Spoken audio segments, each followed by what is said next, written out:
All right, welcome everybody officially to this second webinar on the longitudinal performance growth targets and the monitoring and evaluation framework for the student investment accounts. My name is Scott Nine. I'm the Assistant Superintendent for the Office of Education, Innovation, and Improvement. We got a whole team here from ODE, some helping in the chat. John Weens is here with me, and then we've got some guests who are going to help us do this webinar and workshop through, which we'll introduce as we go. Again, we'll ask folks to mute your audio until we get about 35 minutes in, and we'll do some open Q&A, but you're again welcome to use the chat in real time as we move forward, and we appreciate folks being on as well as folks who will watch this later on as a recording. The goals for today's time is to really get into a deep dive into a kind of real-time case study of a district and illuminate how you might go through the process of setting the longitudinal performance growth targets and developing the other aspects of the kind of monitoring and evaluation framework that's described in the full SIA guidance that was released in December. That'll be our primary focus with an open time for questions and answers. Couple of things to say up front. We really want to have the tone of this feel spacious and to really support your learning. One of the kind of core principles in the guidance and for this work is that this really is a foundational year for the SIA in general, but specifically in terms of this monitoring and evaluation set of structures. And so we want to really help people draft well, support the ways and help create clarity around how the department will co-develop and set these growth targets, but know that we'll have the entire year to try to help the state saturate and understand this set of frameworks. We'll allow, and this is in the guidance, districts to update or adjust their targets a year from now when we go through this process again, in which case we will then set them for 4 years. And that's so that we can then have a monitoring framework long enough time that we can actually monitor against it.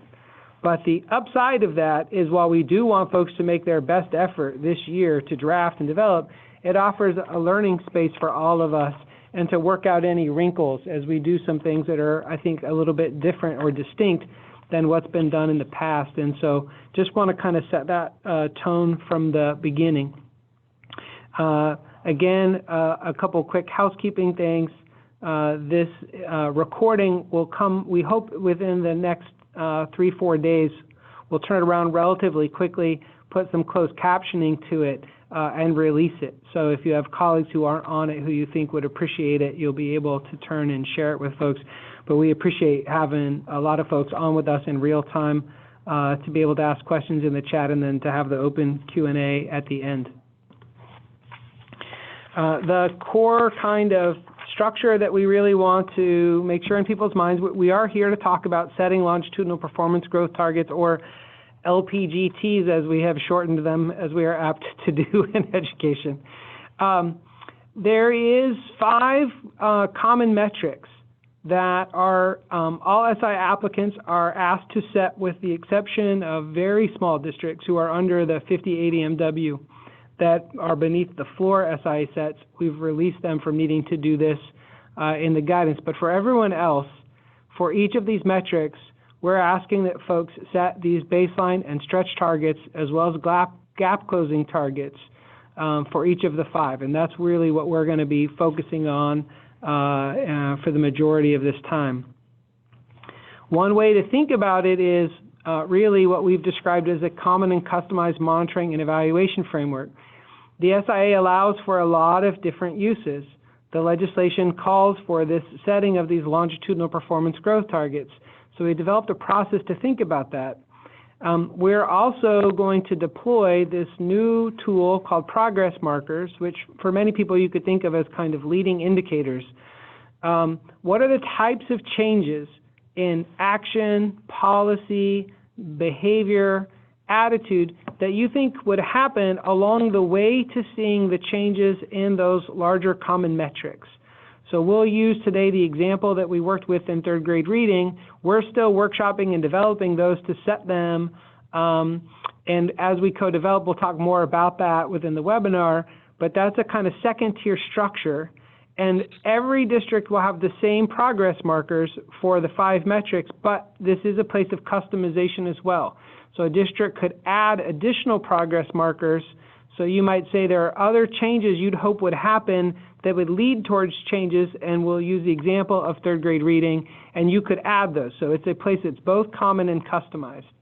And then finally, you have the optional local metrics, where the legislature has given districts a lot of room for innovation to be able to add things that might show their progress based on where they might be spending their funds based on their strategy.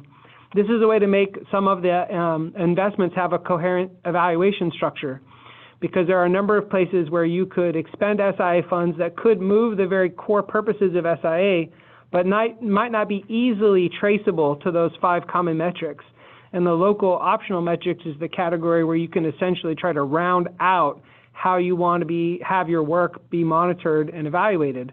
So again, we'll talk about those, but those are kind of the core structures that collectively build out the framework, will end up in the grant agreements, and will be the structure by which we'll monitor performance at the department over time. We are asking, and the law requires, that everyone look at their data looking backwards, specifically looking at disaggregated data and the focal student group data over time. We've provided to every district suppressed and unsuppressed data visualizations that folks can utilize to basically get an understanding of how each of these 5 common metrics have moved in the past. And so we're going to now begin to turn and look at a real-time example as we do that, but we're going to also start there and then move forward into the process of how you develop these different targets and indicators. So with that, I'm happy to turn us into this kind of digging into a real-time case study. For today's purpose and for more depth, we're going to focus on one of the common metrics, which is 3rd grade reading. We could repeat this process for each of the 5 common metrics. So while we'll discuss it with one, every district will need to do this for all 5, but we're going to kind of go deep on one process. Happy to have with us Sue Wilson from Lane ESD, and we've asked a school district. Jeremy Smith is here representing that school district, which we'll refer to as School District Y, mostly because we want to be mindful about where this recording travels, and we're talking roughly with real district data, but we wanted to be mindful about how we do that. So for the purpose of kind of case study-ish, we're going to treat it that way. But we've asked them to join us, and they're actually going to talk us through their process of developing these different pieces, and we'll go back and forth with myself and John Weens as we kind of talk through how this works in real time. These are all the processes we'd hope every district would go to in drafting what they're going to submit to the state for their alongside their SIA applications. So with that, let me introduce Sue. Sue can introduce Jeremy a little bit more, tell us a little bit of context about District Y, and we'll begin to hear a little bit more of their experience as we work through this case study. Welcome, Sue. Thank you. Thank you. Thank you, Scott. So for context, in Lane ESD next week, we're going to host a small workshop on setting growth targets. And so Jeremy was our practice case, and Scott happened to call on the webinar, and it worked out well. So Jeremy's district is a medium-sized school district, at least for Oregon, 2,500 students, and has very focused efforts on community engagement and disaggregated data, and is still in process of looking into that data and finding out what the community is asking for and what they think will best work. Jeremy, can you give a little context about your position and that you're new? Sure. So I work in District Y and do curriculum and a number of other things at the district level. And in October, started working on the Student Success Act work and have been coordinating with our district administrators, as well as we've used a couple of different level teams. We've used some grade level band teams to look at the data. We've used a district level team, which have included stakeholders such as parents, students, school board member, community member, to help look at the input that we've gotten from our stakeholders and have coordinated all those sessions along the way. As Scott mentioned, we are not yet fully immersed in the data piece of it. We've looked at the preliminary guidelines from ODE and taken a glance at how we need to put that forward. But Sue's been helping us as we take a look at how to turn that into the application process and these different targets that we need to measure out. Great. And do I just say next slide? There we go. So a quick overview of their third grade reading data. You can see really stays pretty even with the state average over that 5-year look. And with this most recent year having a dip in testing score, which will show up throughout our conversation. Go ahead and jump to that next slide. And the disaggregated data, they have a little bit of suppression happening, but same thing, some steadiness in scores until this last year with all subgroups scoring well below their average over the last 5 years. And so that will become significant in our gap closing conversation. And we still have questions. Great, and then John Weens is here with us, and we've asked him to just, tied to looking at this prior data, part of what we want districts to be doing is to be thinking about how these metrics look, how they move historically, and to put them in the context. So just ask John to talk through a couple tables that are in the SIA guidance and to think about, well, how, looking at the prior 5 years for District Y, how might one think about that in relationship to how they might set growth targets? I set you up good. I think you answered all the questions. Hi, this is John. So we put this table and the next table in the guidance just to provide, mainly to provide some context for districts so that you can understand how this data has moved over time. That last column here, this is state averages for the last 5 years for each of these metrics. That last column is the year-to-year change sort of averaged out over those 5 years. And so it gives you an idea of where a typical district historically has moved on this data. And so some of the metrics have been fairly flat, like attendance and third grade reading. We have seen some steady progress on ninth grade on track, graduation and completion. And this is just to provide some context for how in the past 5 years this data has moved. The next table, we know that the purpose of the SIA funds is to help improve student outcomes. But what this table is really there to provide some context for what is sort of a reasonable expectation for growth. And so this table shows, if we look at we excluded the smallest districts here, but if we look at the growth year over year achieved by the 10% of districts with the highest yearly growth on average, this is what we see. And so if we look at that past 5 years of data, 10% of districts have seen a yearly increase of a little over 1% in the regular attender data. So that's 4 or 5% over that 5-year span.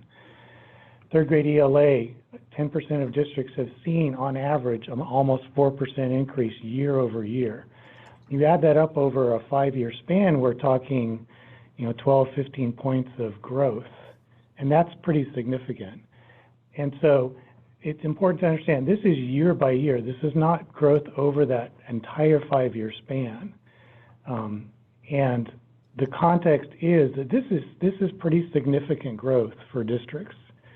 And the point is, I'm kind of repeating myself, but the point is to help you at the district level not set goals that are perhaps too ambitious and may not be achievable, but try to ground your progress the targets and goals in some context of historic data. Right, that's right. And one of the core principles is trying to get us away from unrealistic targets because that deteriorates trust and confidence over time.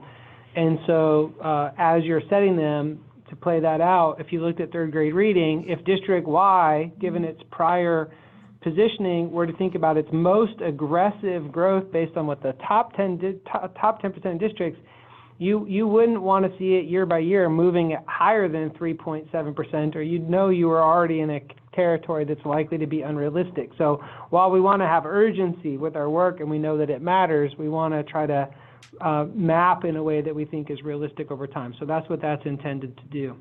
So we'll jump back now to the kind of case study and ask Sue and Jeremy to say, given that you looked backwards, you're thinking about these numbers, how did you get started with trying to begin to think about how to plot and develop these longitudinal performance growth targets?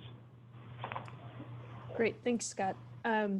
So this first, how we got started, I wanted to give a little context for Jeremy's district that during their entire process, they used disaggregated data to set 6 summary statements. There's one example here that really gives a snapshot of the Latinx students and EL learners in their district.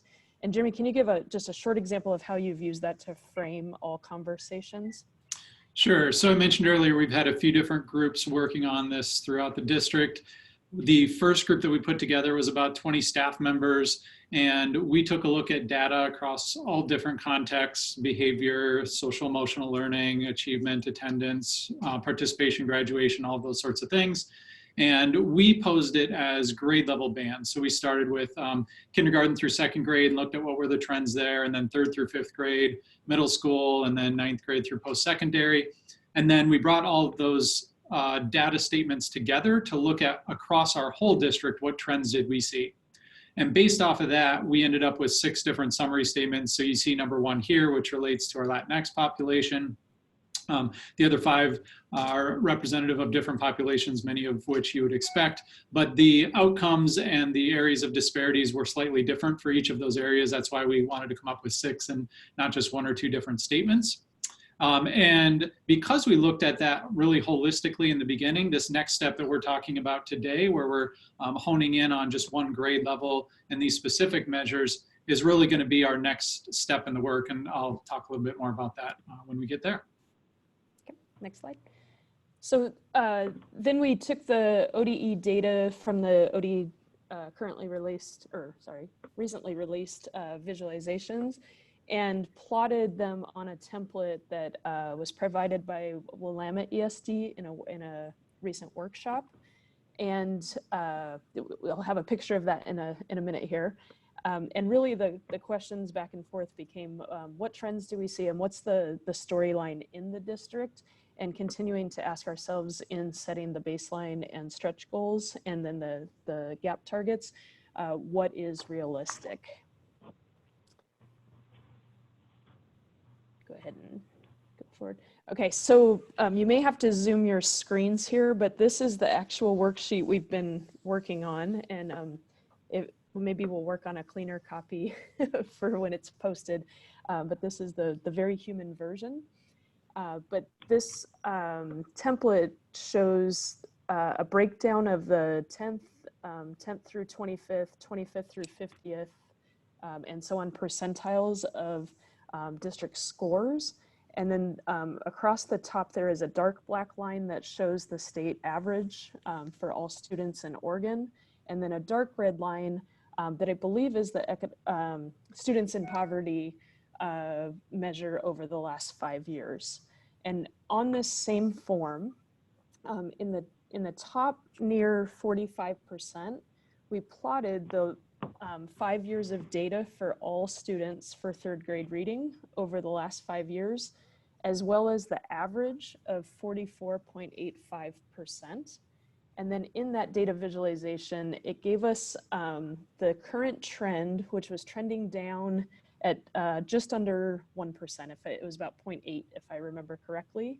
And so there's a line that's just extended at that rate all the way through that kind of light green area and at the end it says, this is what we can expect over the next 5 years if we continue this trend without intervention. My initial interpretation of the word baseline was that, but that is not a target that anybody wants to set of trending down. So then we had this discussion of what is the baseline? What could we expect? And for this district, because they had a dip in testing this last year, it made sense to get to the state average, since for the last 5 years, they've been kind of just below and just above the state average. So if you kind of take a look over to the right there, along that dark black line, it says baseline. Their baseline target would be a 5-year goal of, or a 5-year target of the current state average, which is about 48%. Then the stretch target, we actually went back to the data that was just discussed about the top 10% growth, and for third grade data, it's 3.7% each year.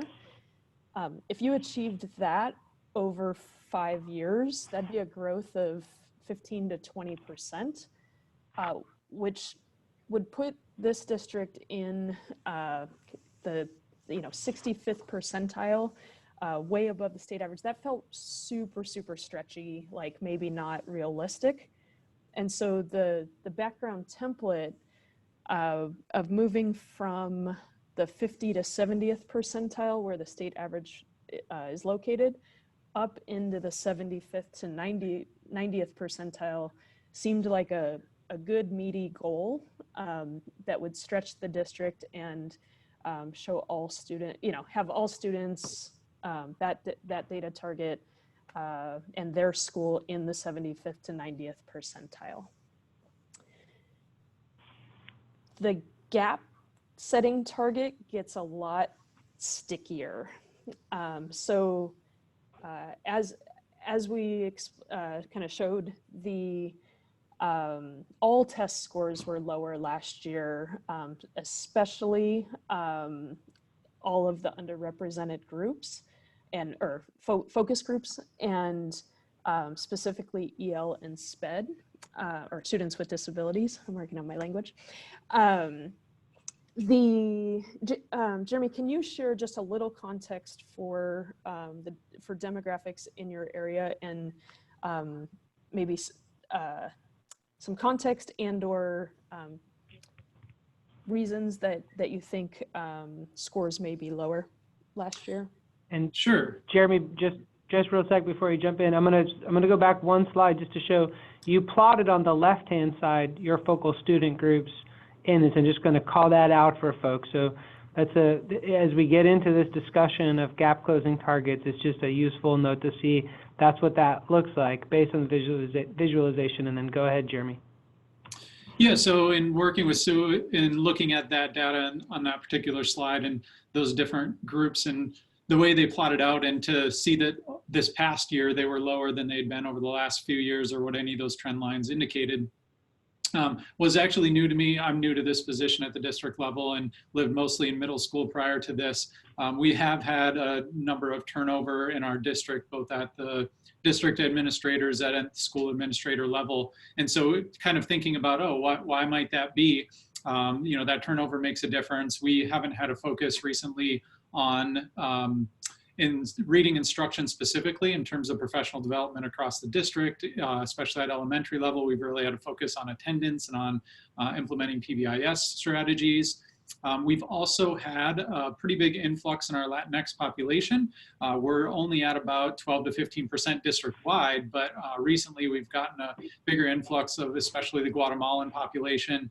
So these are families that don't not only have English as their second language, but often have Spanish as their second language. So they're speaking indigenous languages from Guatemala.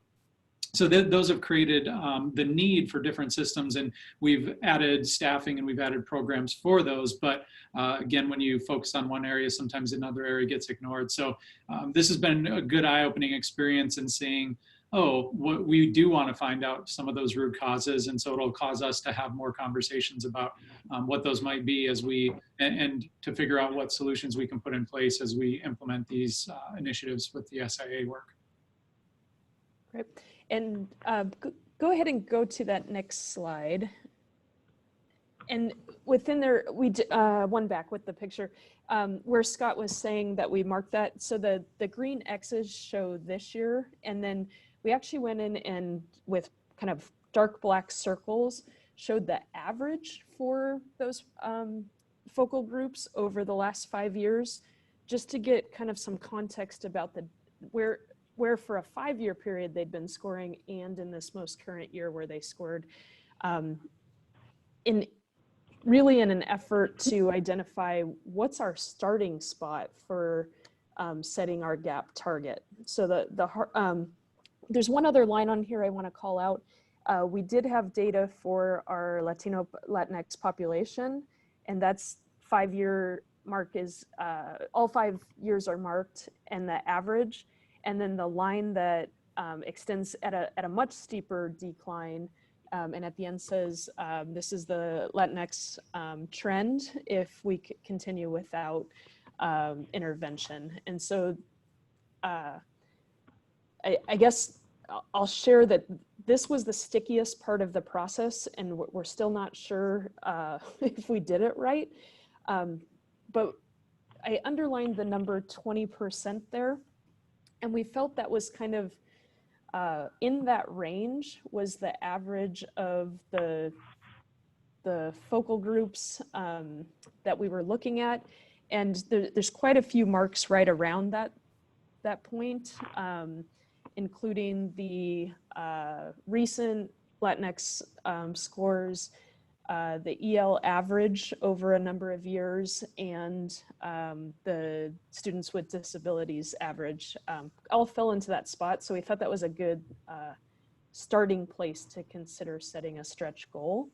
And then on this one, we actually, going back to that 3.7% growth per year, thought that would be a good number to a good starting place. And so ended up choosing, I think, 3% each year. Go ahead and go to that next slide.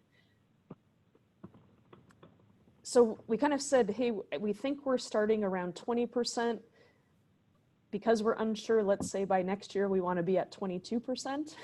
And then a growth rate of 3% each year for that 5-year goal of having the focal groups at 34%. And I guess I think there's one more slide after this with a question on it.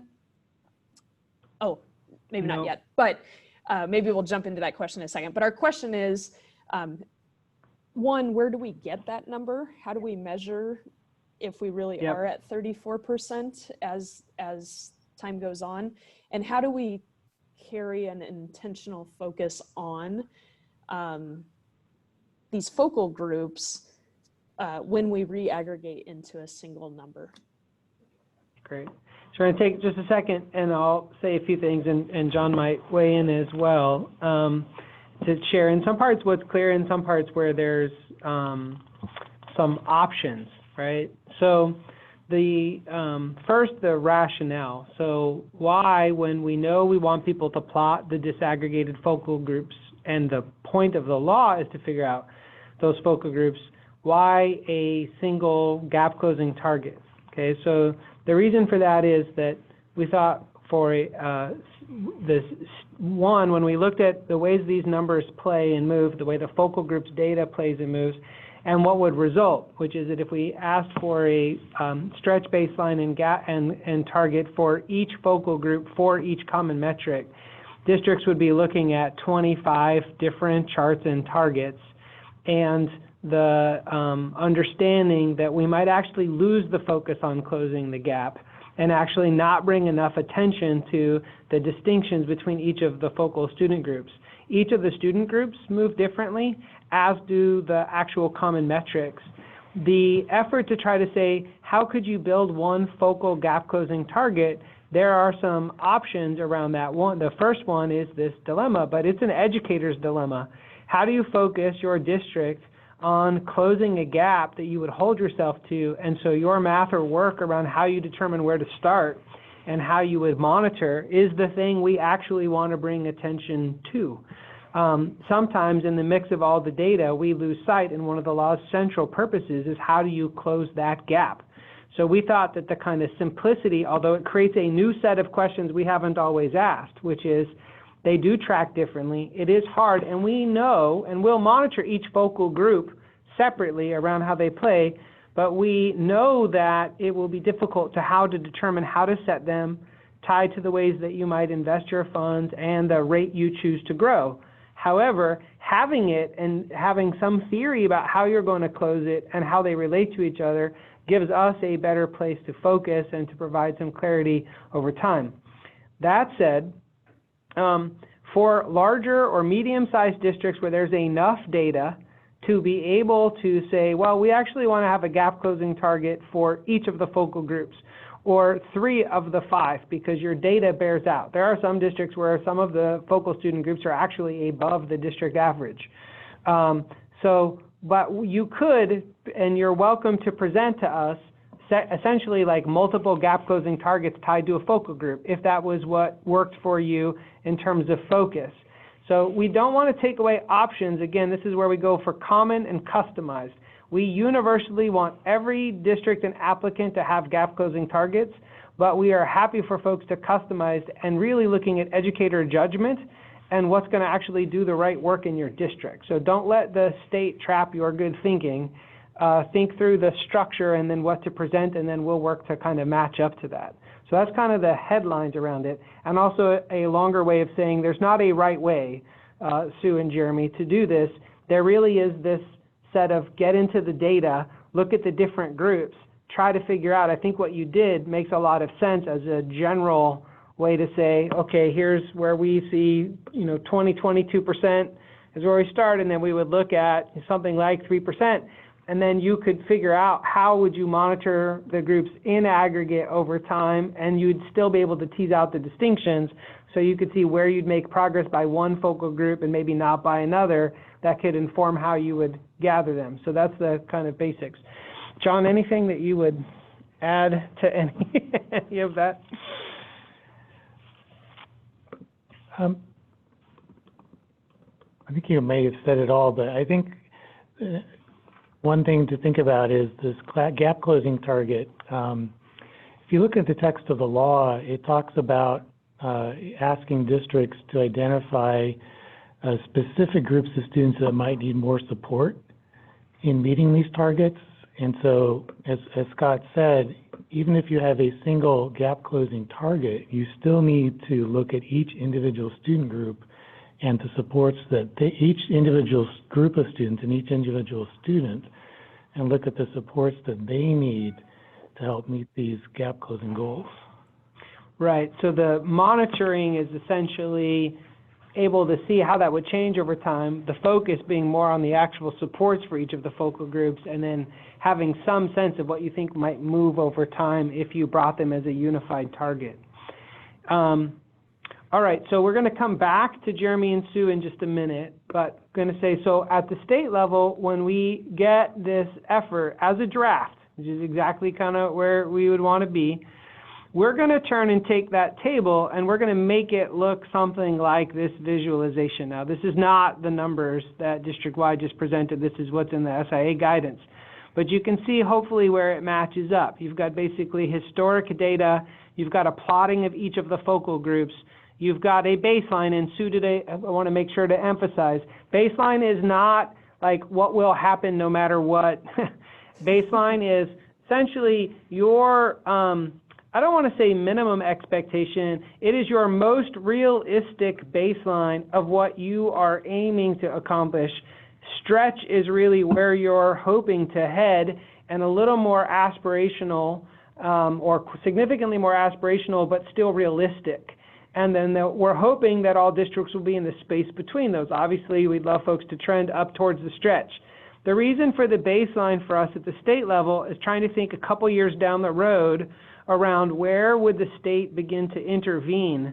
And essentially for us, we're going to monitor around that baseline, and we're going to monitor around that gap closing set of targets and where the focal student groups are moving, along with the progress markers and local metrics to determine where the state might begin to intervene tied to the investments as the law puts forward. So that's what those structures are for. Okay. Go ahead. I would say one thing I'd like to add is if you look back at the text of the law, there's some flexibility that the legislature built into this process. And so there's, this whole process starts with the understanding that while we set gap closing targets that we hope all groups can achieve, we know there may be certain student groups that might make improvements that maybe are lower than others, and districts have the ability to explain that to us and talk about it and discuss that. And this isn't as cut and dried as those of us who lived through AYP. That's right. Yeah, the law specifically actually says before the department would even intervene, we'll ask a district about context and why that's happening. And it is not intended to be a punitive, you don't meet a ratio system. It's meant to say, what is our overarching goals? Are we doing them well? And if there is, a significant gap, we do have a responsibility to ask questions, engage, intervene, and it does leave room for the department and the responsibility in some ways for it to get involved at some point. But it is built around this idea of the conditions of support and capacity building and a more, dare I say, rational attention to how these things would move and less punishing to districts. Right, and the district why we're talking about today is, I think, a perfect example. Here's a district that has recently received a group of Guatemalan refugees. If context is everything. And so the fact that this group has arrived in the district is going to change how the district responds and in fact how we would expect any of their data markers to move. Exactly. Okay, so a couple more things in terms so we've essentially plotted a draft version of the longitudinal growth targets. We're going to add to that a progress marker framework. So we're going to say here, what are the kinds of changes that we would expect SIA investments in early literacy and reading, what would happen that we could mark or capture? And when we look for districts in their reporting to share about the kinds of changes that are unfolding, this is really our ability to build a framework that many folks ask for. How do we show that our work is unfolding in positive ways, capture the kinds of changes we think would happen before they might reveal themselves in the metrics as fully as ones would hope?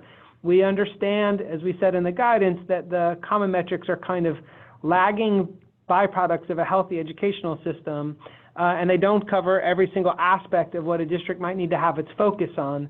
The progress markers are an effort to have a systematic way to think about those changes. So we drafted some examples for third grade reading. We're actually going through a process to develop these for each of the common metrics.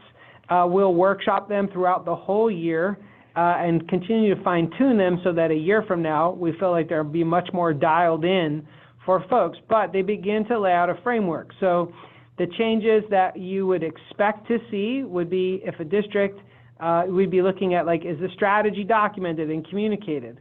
What's the evidence of that? Hiring and policy implementation reflects an active literacy agenda. Evidence shows that the educators are thinking through their own district literacy practices and actions. Things that we would like to see happening, and you can see some specific language around how we would approach that. Now again, these are drafted examples. We're going to tune the actual progress markers.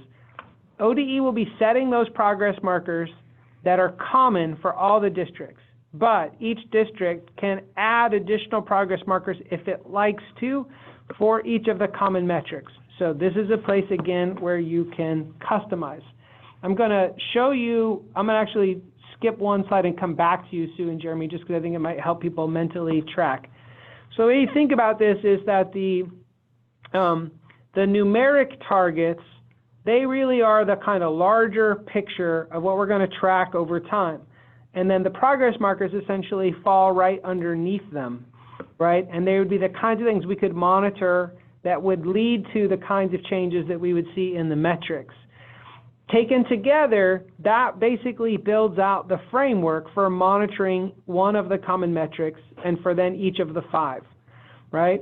So on the customization side, to skip back a second, Sue and Jeremy were thinking about what might they add as potential additional progress markers for 3rd grade reading for their district. This is slightly different than local optional metrics, so we'll come to that in a minute. But Sue or Jeremy, you want to talk anything about what you're thinking about here as possible? You know, you're drafting, but you're kind of thinking about things you might be able to track here.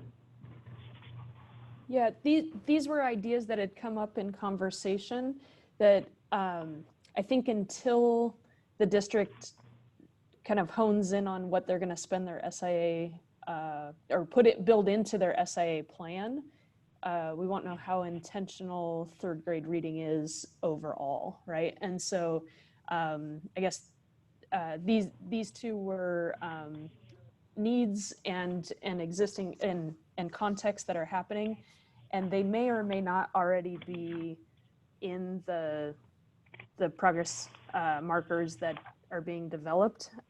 They just may be a specific version of what's already in those 6. Mm-hmm. And this is where the drafting, and I'm going to speed us up just a little bit so we get to the Q&A, but this would be the idea. You draft to say, hey, we're thinking about these things, and we could go back and forth in terms of setting them. So we talked about this, and then we want to, I'm actually going to skip over, if it's okay, Jeremy and Sue, given the time we spent on growth targets already. I think we already talked about that. Yep. Yeah. And talk about the local metrics. So the last part of the framework is optional local metrics. So here, this is where the legislature provided room for innovation. And you could think about a number of different things you might want to measure that have nothing to do with the 5 common metrics. So it could be everything from SEL to, if you're investing in facilities, you have quite a bit of room. And we're leaving that room on purpose because we want to see what districts will submit, but it also allows you to kind of round out and make coherent whatever you're putting forward in your plan and your strategy and what you're planning to kind of spend on. In this case, back to Sue and Jeremy, they've offered 2 that they're thinking about. I'm hoping you'll talk about that, and then I wanted to offer 1 just based on listening to kind of engage in that. And then we'll relatively quickly turn to folks' questions and answers. But Sue and Jeremy, would you talk a little bit about what you're thinking here in terms of these local metrics? Yeah, I think that the same answer as the previous. These are ideas and potential needs across the district that maybe wouldn't be represented specifically by the 5 state markers. And one of the tools that's very helpful is the Oregon Healthy Teens Survey for identifying specific metrics for districts who are honing into mental and behavioral health needs. Great.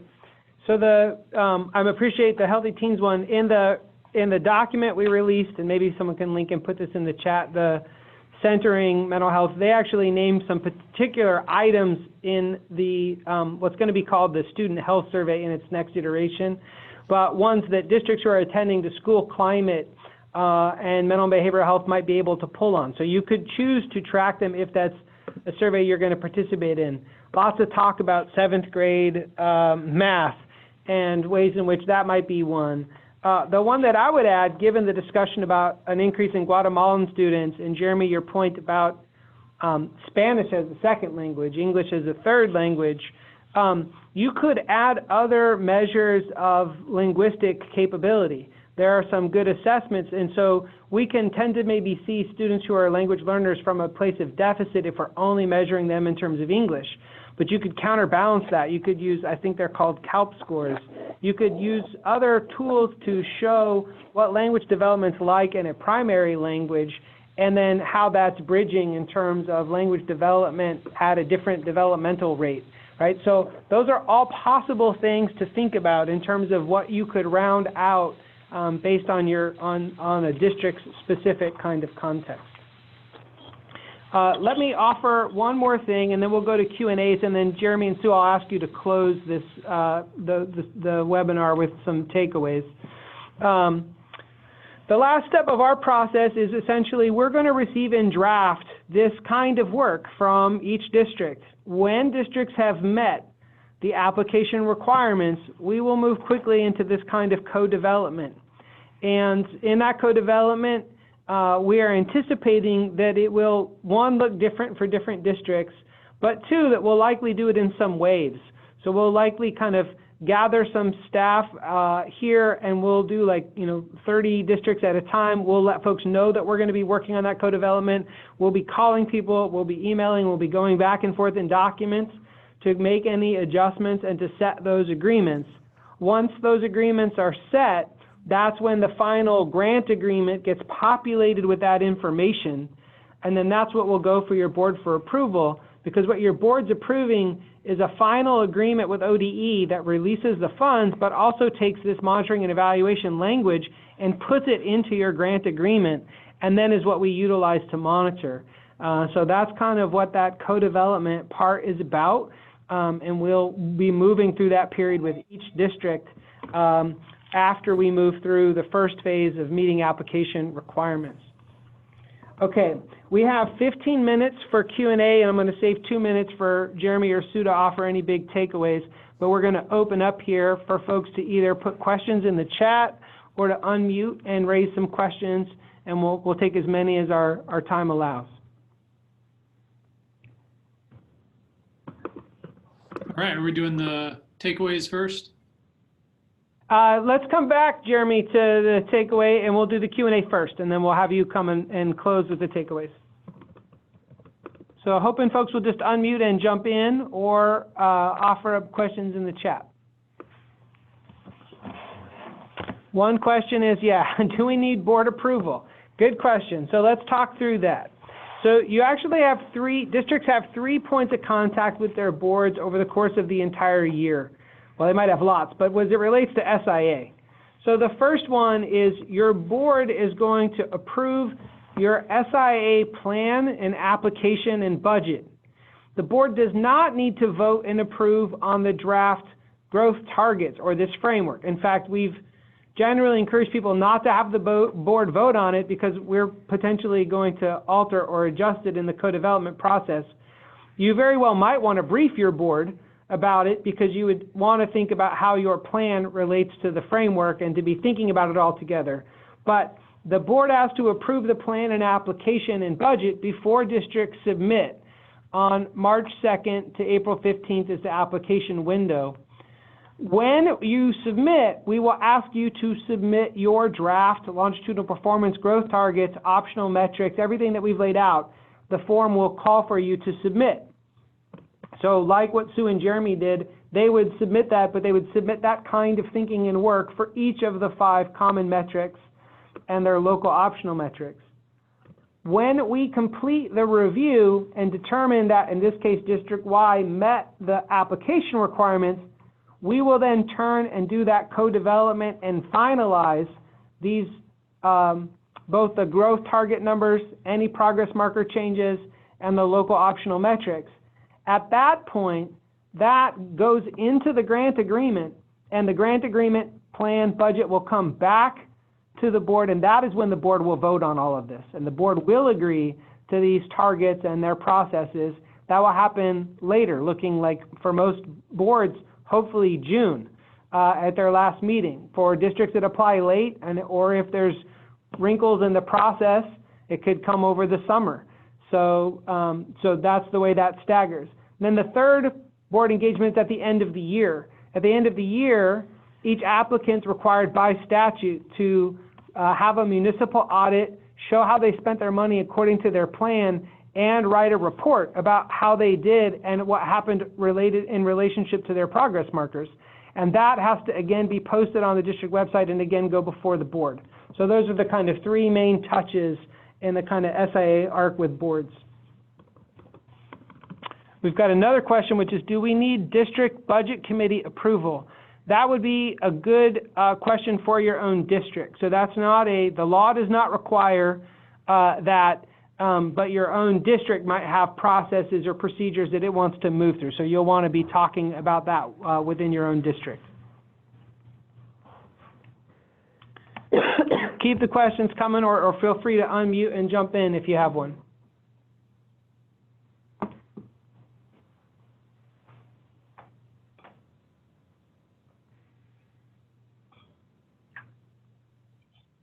Maybe a question to folks who are on. What's either what's getting clear or what's still confusing?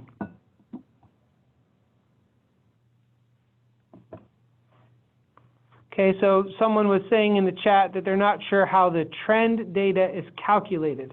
So let's go back to that for a minute. And well, one, maybe if you could say a little bit about how are you talking about how your own trend data is projected, or how the trends that we showed are calculated? I don't know if you want clarity on the state's trends. Okay, could you talk a little bit about how, John? Oh, so I actually drew what we call an ordinary least squares line of best fit through those percentages. And so it's just based on a line of best fit. Can you talk a little bit more about that for folks who don't know what that means? So,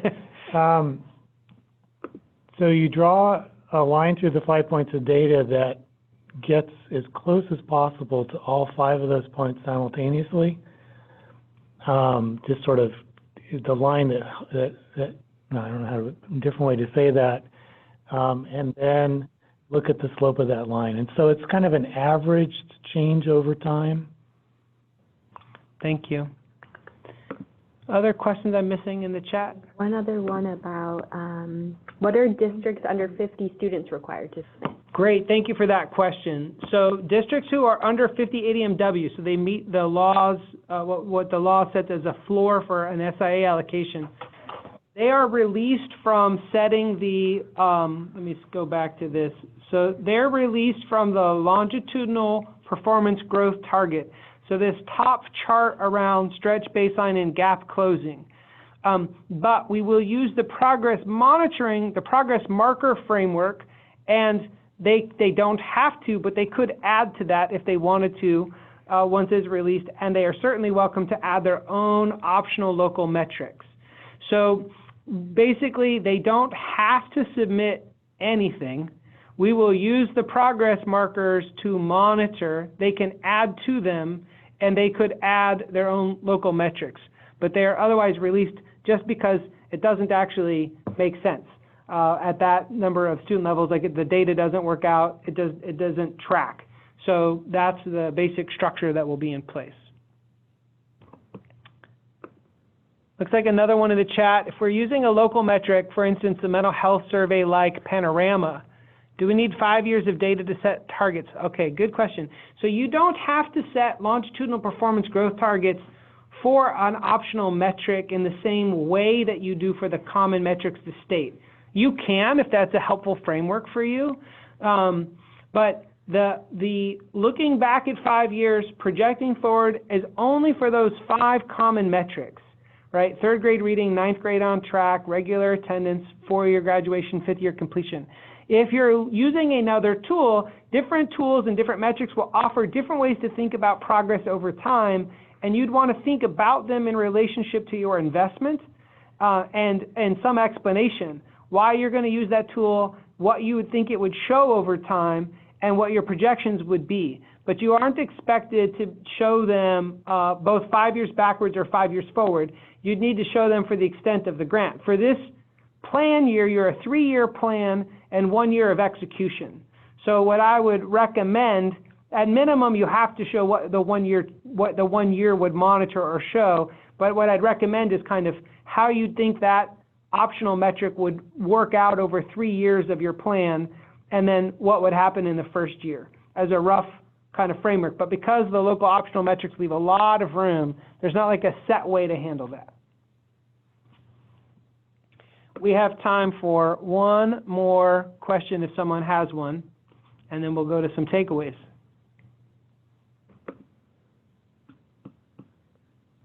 All right, Jeremy and Sue, would you just talk a little bit to us about, your takeaway in your own development process so far, and what we've talked about today? I'll offer John a chance to do that, and then we'll wrap this. Sure. So I'll say our takeaway for this process, and especially in learning how to apply all of the work that we've done this far, the input from our stakeholders, the ideas we've come up for implementing for our district, and having them match the requirements of the application and the longitudinal performance growth targets. It seems to me like we're being presented with something that is tight on the big ideas and loose on the details. It allows us in the district to be able to set, especially those progress markers, when we come up with our supports for our Guatemalan population. Oftentimes we're starting with basic needs. We're starting with a place for them to live. We're starting with food. We're starting with medical resources. And ultimately, we want that to influence third grade reading, but there's not a direct connection there. So the fact that we can put those progress markers in helps us to have a way to track our progress directly related to that, but also the long-term effects too. Thanks, Jeremy. Sue, what would you offer? I think the table with the top 10% rates was a helpful starting point for thinking about the future. And even we ended up picking 3%, but once the SIA, once you know what you're actually going to invest in, you'd probably come back to that number and either up it or make it smaller based on where you're investing the money. And I feel Thanks, much, and that gives...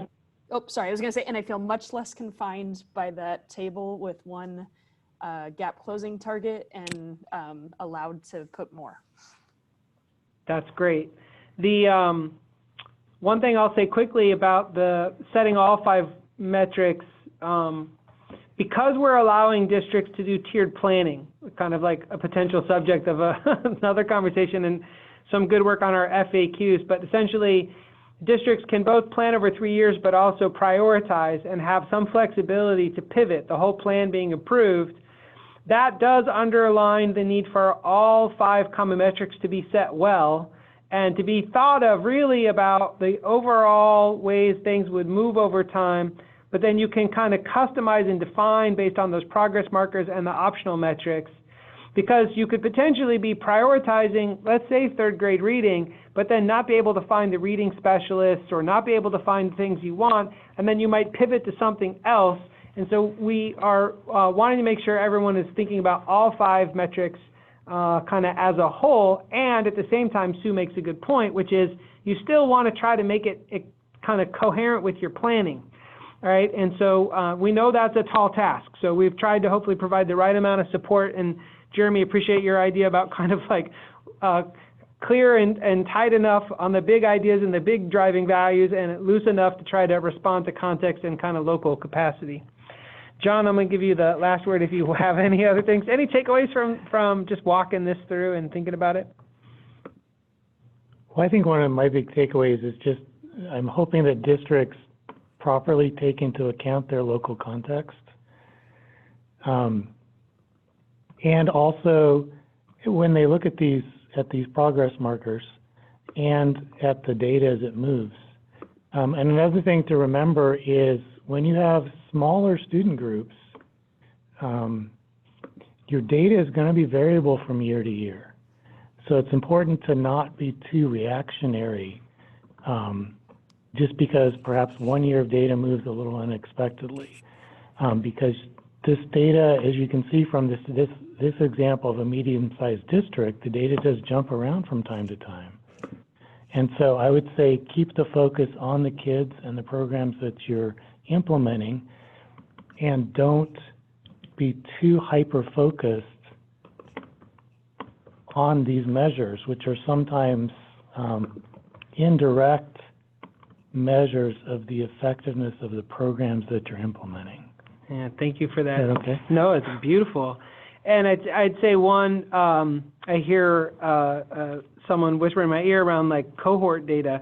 You could choose to put you could choose an optional metric that actually follows the cohort over time as an optional metric, as another way to also attend to what John's saying. So everything, I agree with everything that John's just offered.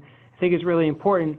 And if that's something that you're concerned about, because the data can flow up and down based on change in student group, you could add a cohort model or design to your local metrics as a way to kind of track for that. The legislation doesn't allow for that as a kind of core design, but we're going to watch and see what people do with that and how to think about cohorts over time. Our time is up. I really appreciate everyone's work. A lot of effort went into this on behalf of ODE staff, and thank you to Sue and Jeremy and District Y, and for everybody in the chat. We'll continue to keep the FAQ updated and find other ways to keep supporting people. ESDs are doing some great work helping answer people's questions. We know this is a big lift across the state, and really we'll recenter back on this idea of a foundational year as we put all these pieces together and keep learning. Thanks everybody for the time, and that'll complete today's webinar. Thank you. Thank you.